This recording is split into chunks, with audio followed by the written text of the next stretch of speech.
লাস্টের সময় যেটা মনে হচ্ছিল যে একসময় মনে হচ্ছিল যে আজকে হয়ে যাবে, যদি ওরা লেট করছে এই কারণে হয়তো হয়নি।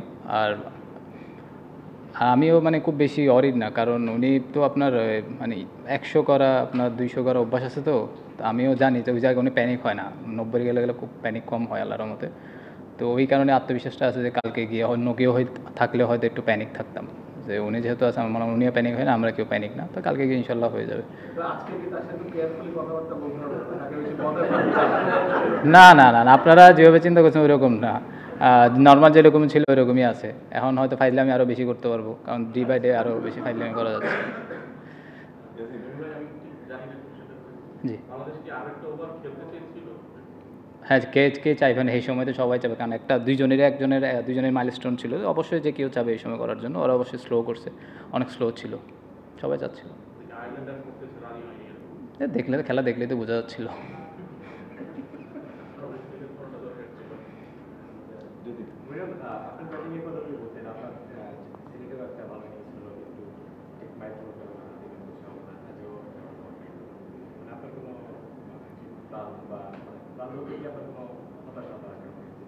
হতাশা ক্রিকেটে সবসময় থাকেই ভাই, আপনার সবসময় তো হতাশা থাকে। আপনি যে জিনিসটা চাবেন সেটা যে না, একটু তো হতাশা থাকে। কারণ দেখেন, আমি মানে মাইল ফলোকের চেয়ে সবচেয়ে যে ইম্পর্টেন্ট জিনিসটা যে আজকের যে জিনিসটা ছিল, আমি এজ এ ব্যাটসম্যান হিসেবে আমার আরেক মানে এই পুরো এক সেশনটা খেলতে পারলে আমার আজকের দিনের আমার যে টার্গেটটা ছিল সেটা ফুলফিল হতো। তো ওইটা করতে পারি না বলে একটু হতাশ আর কি।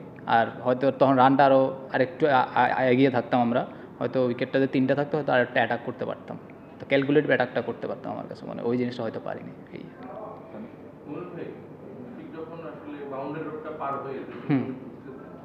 ফেশিয়াল এক্সপ্রেশনটা কেমন ছিল?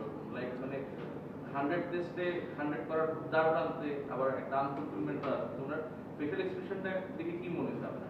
ফেশিয়াল এক্সপ্রেশন তো দেখে আমার কাছে মনে হয় না তো কোনো বয়সে নার্ভাস ছিল, অথবা ছবি টবি তুললে হয়তো বুঝতে পারতাম। না, নর্মালি ছিল উনি। আগে যেরকম ছিল 100 ম্যাচ খেলার আগে যেরকম ছিল এখনই সেরকমই আছে। বাড়তি যে ওনার 100 ম্যাচ খেলছে, 100 ম্যাচ 100 মানে 100 করতে হবে ওইরকম কোনো কিছু দেখি না। আমি উনি যখন ক্রিজে আসছিল তখন তো মানে 0 রানে ছিল, তখন থেকে দেখছিলাম যে খুব কাম অ্যান্ড কোয়াইটভাবে আপনার খুব নর্মাল ক্রিকেট খেলছিল, উল্টাপাল্টা মানে সিচুয়েশন বুঝে ব্যাটিং করছিল। তো পুরোপুরি ইনিংসটা পুরো কন্ট্রোল ছিল, কাম ছিল অনেক।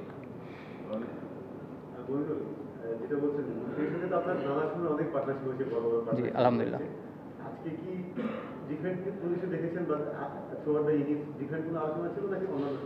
না, থ্রু আউট দ্য ইনিংসে ডিফারেন্ট যেটা ছিল যে আমি নিজে দেখলাম যে আপনার ওরা মানে আজকের সিচুয়েশনটা যেটা ছিল, মানে সিচুয়েশন না, ওদের যে ফিল্ড সেটিংটা ছিল সেটা পুরোপুরি ডিফারেন্ট ছিল। আপনারা যদি খেয়াল করে দেখেন দেখবেন যে আমরা যখন থেকে গেছিলাম তখন থেকে কিন্তু ওরা ডিফেন্সিভ মাইন্ডেড ছিল। তো যখন ডিফেন্সিভ মাইন্ডেড ছিল আমরা জানি যে ওরা অ্যালাউ করছে, তো আমরা ওইভাবে খেলার চেষ্টা করি। আমরা জানি যে এই টিমের সাথে যদি আমরা ওরা আমাদের পেশেন্ট নিয়ে খেলার চেষ্টা করছে, তো আমরা ওই পেশেন্ট নিয়ে খেলার চেষ্টা করছি।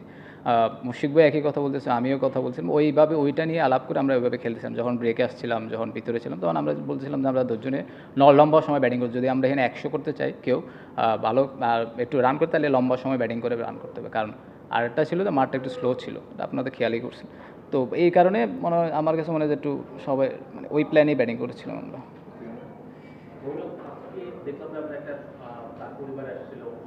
জি জি।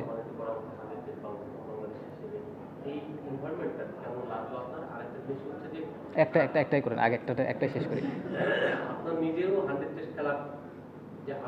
হ্যাঁ, এটা আমার ক্ষেত্রে প্রথম যে প্রশ্নটা ছিল যে এই পরিবেশ তো এর আগে কোনো সময় দেখি নাই, সত্যি কথা। ইভেন রিটায়ারমেন্ট কোনো সময় দেখি নাই। যে একটা সময় মনে হচ্ছে এটা রিটায়ারমেন্টের দিকে যাচ্ছে, পরে দেখলাম যে এটা 100 টেস্টের মধ্যে হচ্ছে না। মানে মানে মানে এরকম না, মানে মনে হচ্ছিল যে রিটায়ারমেন্ট যখন কারো রিটায়ারমেন্ট করে তখন এইভাবে অন্যান্য দেশে, আমাদের দেশে অন্যান্য দেশে এরকম দেখি আর কি। তো আমার নিজেই দেখে অনেক ভালো লাগলো। তারপরে আমার কাছে মনে হয় যে এই জিনিসটা, এই কালচার যদি সবসময় থাকে বাংলাদেশে, তো ইয়াং জেনারেশন যারা আছে তারাও কিন্তু আপনার টেস্ট খেলার জন্য, তবে 100 টেস্ট খেলার জন্য অনুপ্রাণিত হবে। যদি আমার ক্ষেত্রে বলেন ভাই, আমি কালকে বাঁচবো কি বাঁচবো না আমি জানি না, পরেরটা পরে দেখা যাবো, আমি কালকেরটা আজকেরটা আজকে, তারপরটা পরেরটা দেখি।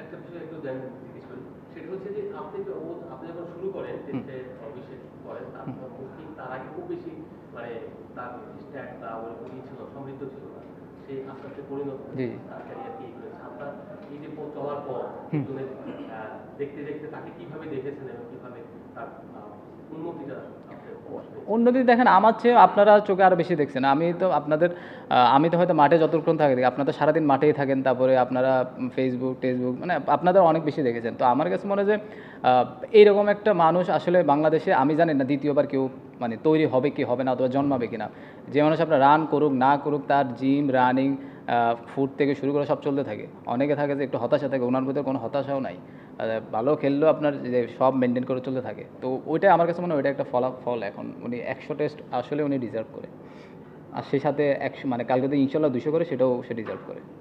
ভাই আপনারও 75 টেস্ট হয়েছে এই ম্যাচটা নিয়ে, আপনার 75 টেস্ট খেলতে 12 বছরেরও বেশি সময় লাগছে, যদি 100 খেলেন আরো অনেক বছর লাগবে। মুশফিক ভাইও 100 টেস্ট খেলতেছে 20 বছরেরও বেশি সময় পরে। মাঝে মাঝে কি একটু হতাশ লাগে কিনা যে আমরা অন্য দেশগুলোর মতো এত টেস্ট খেলি? আমাদের দেশ আর অন্য দেশে তো পার্থক্য আছে, আমার কোনোভাবে হতাশ লাগে না ভাই, আল্লাহ যা দিয়েছে আলহামদুলিল্লাহ। রেলিভেন্ট প্রশ্নই ছিল, মানে আপনার নিজের স্বপ্নটা কি? মানে সবার সেকেন্ড কে 100 টেস্ট খেলবে, সেজন্য আপনার নামটাই আসবে, আপনি 70 এর উপরে। জি জি। তো আপনার নিজের তো একটা স্বপ্ন আছে। আমার স্বপ্ন হলো ভাই আমি যতদিন খেলবো বাংলাদেশে ক্রিকেটকে, টেস্ট ক্রিকেট যত উপরে নিয়ে যাও, যত উপরে যাওয়ার জন্য যত কন্ট্রিবিউট করতে পারি, এটা ইভেন 80টা টেস্ট ম্যাচ হতে পারে অথবা 120টাও হতে পারে। আমি জানি না আমি কতদিন খেলবো, এটা আল্লাহ ছাড়া কেউ জানে না ভাই। তো আমি চেষ্টা করি যতদিন খেলবো ততদিন আমি টিমের জন্য কন্ট্রিবিউট করতে পারি, এছাড়া আর কোনো ইয়ে নাই ভাই। আজকে মানে ব্যাটিং করার সময় আপনি কি ফিল করেছেন? মানে ফার্স্ট ইনিংসে কত টোটাল স্ট্যান্ডার্ড হতে পারে? ফার্স্ট ইনিংসে আমার কাছে মনে হয় দেখেন আপনি যে 350 করেন, মানে মিনিমাম 350 করলে এই মাঠে আমার কাছে মনে হয় 400 সমান। কারণ কি মাঠ অনেক স্লো, যেটার কারণে রানটা অনেক ম্যাটার করবে এই জায়গাটায়। তো 350 400 হলে তো আলহামদুলিল্লাহ, 400 450 হলে খুব ভালো। 350 মানে খুব খারাপ অবস্থায় যে 350 করেন তাও বেটার, কিন্তু আমরা এখন যে পজিশনে সে আমার কাছে মনে হয় 350 হবে না, আরও বেশি হবে, 450 হতে পারে। বাবু আসসালামু আলাইকুম। একটু উইকেটটা নিয়ে বলবেন। জি। বললেন যে 450। হুম। আমি অনেকটা অভ্যস্তারই জি। এই উইকেটে কিরকম রান আপনি মানে আশা করেন, বা কতটা রান এখন সেকেন্ড টাইম আর ব্যাট না আউট করতে হবে? সোফার আমার টেস্ট ক্রিকেটে যেটা হয় যে আপনার প্রথম দিন উইকেট একটু বেটার থাকে। তো কালকে আপনার নতুন আপনার প্রথম 1 ঘন্টা একরকম থাকবে, তারপর সানটা পড়বে তখন একটু, রোদটা পড়বে তখন একটু ঘুরবে। তো আজকের দিনে যতটুকু ছিল, আজকের দিনে আমার কাছে মনে হয়েছে 292 এনাফ রান ছিল। আর উইকেটের চেয়ে যে জিনিসটা ছিল, ওরা আপনার দেখুন ওরা কিন্তু খুব ভালো ফিল্ড সেটিং করছে, আর আমাদের ধৈর্য নিয়ে খেলার চেষ্টা করছে ওরা। আর কালকে হয়তো যদি বল ঘুরে তখন দেখবেন যে হয়তো 450 ভালো উইকেট, মানে 450 রানও ভালো আমার কাছে মনে হয় যদি বল ঘুরে। যদি বল না ঘুরে তাহলে আপনার 450 ভালো, আমার 450 500। এই সিলেট টেস্টের পর থেকে মুশফিককে ঘিরে অনেক কথাবার্তা, অনেক ধরনের লেখালেখি বা স্ট্যান্ড হচ্ছে, আপনারাও কথাবার্তা বলেছেন, ছিল গতকাল আমাদের সাথে একটা ছবিও তুললো। মানে তার মুখটা কি একটু চেঞ্জ হয়েছে? মানে খুব সিরিয়াস ধরনের মানুষ না, আমি তো লাস্ট 5 বছর ধরে দেখতে সিরিয়াসই মানে চেঞ্জ হয়েছে। আপনাদের কাছে কেমন লাগে আমি বললাম, আমি তো অনেকদিন ধরে মানে আপনারা যেটা দেখেন আমার তো ওইখানে ওইরকম আমি দেখছি না। আপনারা যেভাবে মিন করেন আমি আসলে ওইভাবে দেখিনি। মানে এখন অনেক কাম রিল্যাক্স, অনেক ফান করে আলাদা। লাস্ট 3-4 দিনের না না না, নর্মালি ছিল, আগের যেরকম ছিল ওইরকমই ছিল।